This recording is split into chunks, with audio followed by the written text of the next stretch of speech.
The images from this weekend of violence in the streets, stores being looted, and riot police with dogs barking and charging at protesters seem like they are out of another era. But this outburst of violence is going on in present-day St. Louis, Missouri. It all started with the fatal shooting by police of an unarmed black teenager. The FBI has now opened an investigation, but the shooting of 18-year-old Michael Brown has opened a wound in the community. The violence, which erupted in the anger following a candlelight vigil, has taken place in Ferguson, a suburban St. Louis, and we begin tonight with NBC's John Yang. John, good evening. Good evening, Brian. This is what a lot of businesses in this neighborhood look like. This tire store, about $100,000 in losses. It's the same all up and down this main drag here in Missouri. And as sundown approaches, officials are fearful of another night of looting and violence. Hands up, don't shoot! Hands up, don't shoot! In Ferguson, Missouri today, more angry confrontations between protesters and police in riot gear.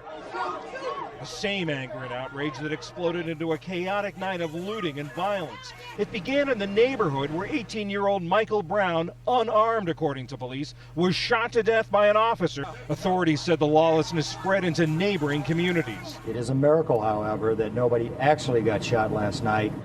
John Zizzer saw his tire store looted on live TV. Security camera video captured the action inside. What's that like?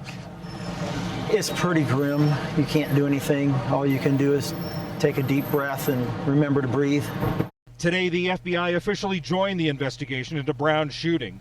Local authorities said the incident began midday Saturday when the officer encountered Brown and another young man on the street. They said Brown shoved the officer into his cruiser, assaulted him, and struggled for his gun.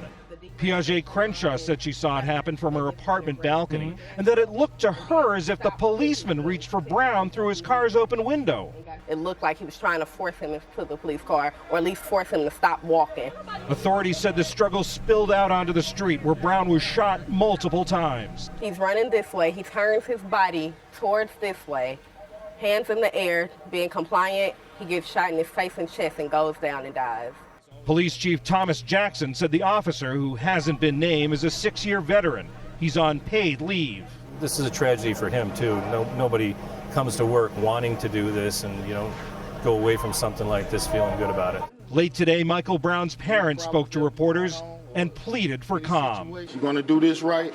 I don't want no violence. We don't want no violence. Because Michael wouldn't have wanted no violence. He wouldn't have wanted none of that. None of it.